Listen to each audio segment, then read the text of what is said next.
morning with the dark figures of the golfers, lying motionless upon the grass of the course or among the heather which skirted it. On one particular green there were 8 bodies stretched where a foursome with its caddies had held to their game to the last. No bird flew in the blue vault of heaven, no man or beast moved upon the vast countryside which lay before us. The evening sun shone its peaceful radiance across it, but there brooded over it all the stillness and the silence of universal death, a death in which we were so soon to join. At the present instant, that one frail sheet of glass, by holding in the extra oxygen which counteracted the poisoned ether, shut us off from the fate of all our kind.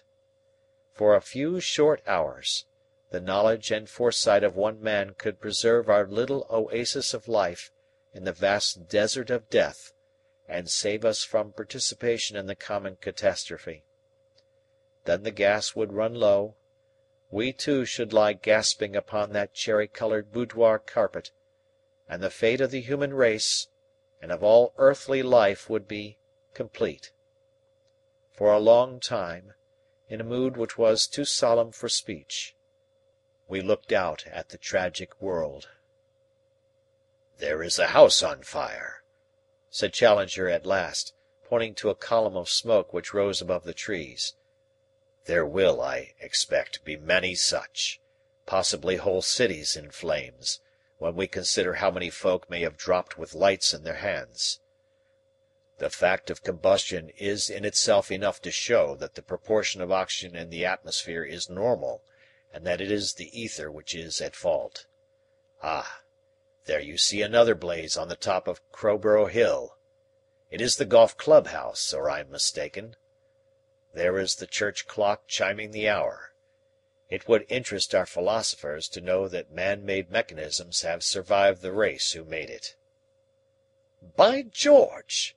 cried Lord John, rising excitedly from his chair. "What's that puff of smoke? It's a train." We heard the roar of it, and presently it came flying into sight, going at what seemed to me to be a prodigious speed. Whence it had come, or how far, we had no means of knowing.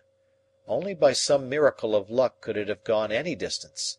But now we were to see the terrific end of its career. A train of coal trucks stood motionless upon the line. We held our breath as the express roared along the same track. The crash was horrible. Engine and carriages piled themselves into a hill of splintered wood and twisted iron. Red spurts of flame flickered up from the wreckage until it was all ablaze. For half an hour we sat with hardly a word, stunned by the stupendous sight. "Poor, poor people!" cried Mrs. Challenger at last, clinging with a whimper to her husband's arm. "My dear, the passengers on that train were no more animate than the coals into which they crashed, or the carbon which they have now become," said Challenger, stroking her hand soothingly. "It was a train of the living when it left Victoria, but it was driven and freighted by the dead long before it reached its fate." "All over the world the same thing must be going on," said I as a vision of strange happenings rose before me. "Think of the ships at sea, how they will steam on, until the furnaces die down or until they run full tilt upon some beach. The sailing ships, too, how they will back and fill with their cargoes of dead sailors, while their timbers rot and their joints leak, till one by one they sink below the surface. Perhaps a century hence the Atlantic may still be dotted with the old drifting derelicts." "And the folk in the coal mines," said Summerlee with a dismal chuckle.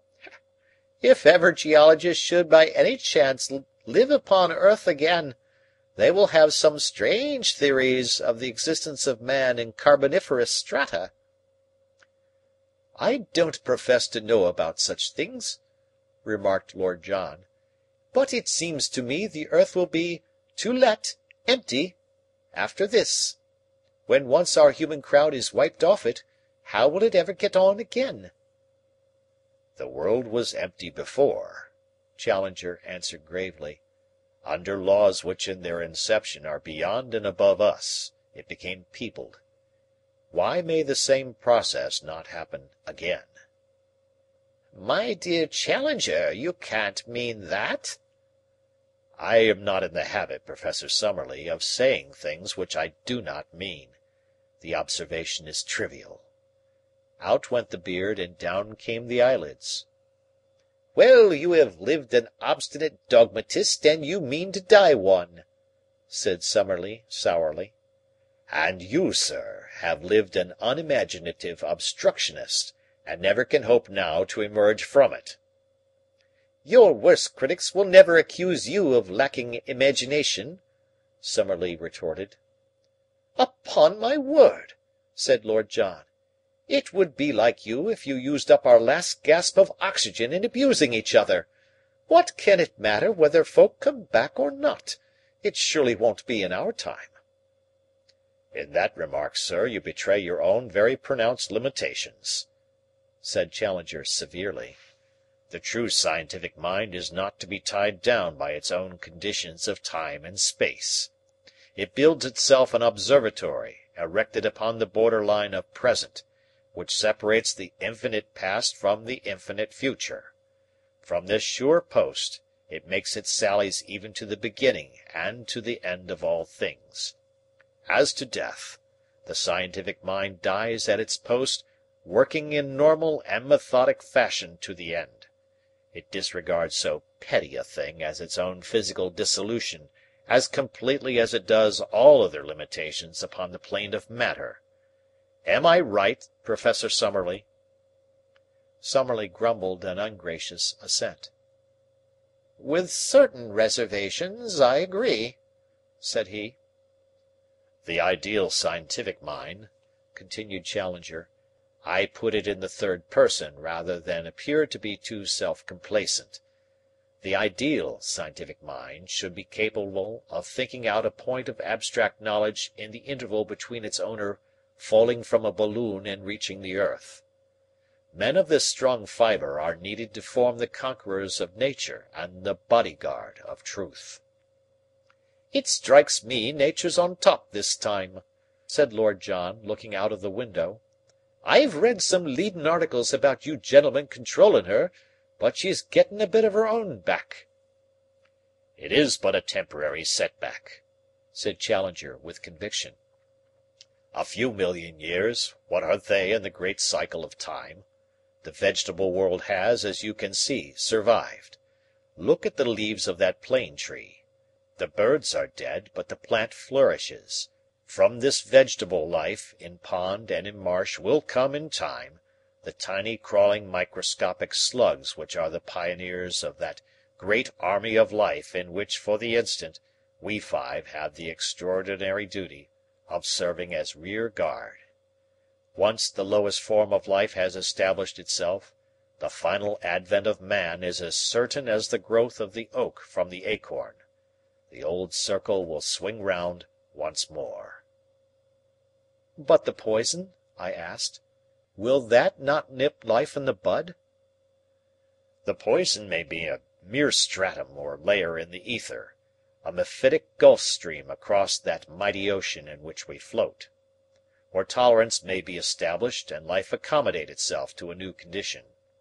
The mere fact that with a comparatively small hyperoxygenation of our blood we can hold out against it is surely a proof in itself that no very great change would be needed to enable animal life to endure it." The smoking house beyond the trees had burst into flame. We could see the high tongues of fire shooting up into the air. "It's pretty awful," muttered Lord John, more impressed than I had ever seen him. "Well, after all, what does it matter?" I remarked. "The world is dead. Cremation is surely the best burial." "It would shorten us up if this house went ablaze." "I foresaw the danger," said Challenger, "and asked my wife to guard against it." "Everything is quite safe, dear, but my head begins to throb again. What a dreadful atmosphere!" "We must change it," said Challenger. He bent over his cylinder of oxygen. "It's nearly empty," said he. "It has lasted us some 3½ hours.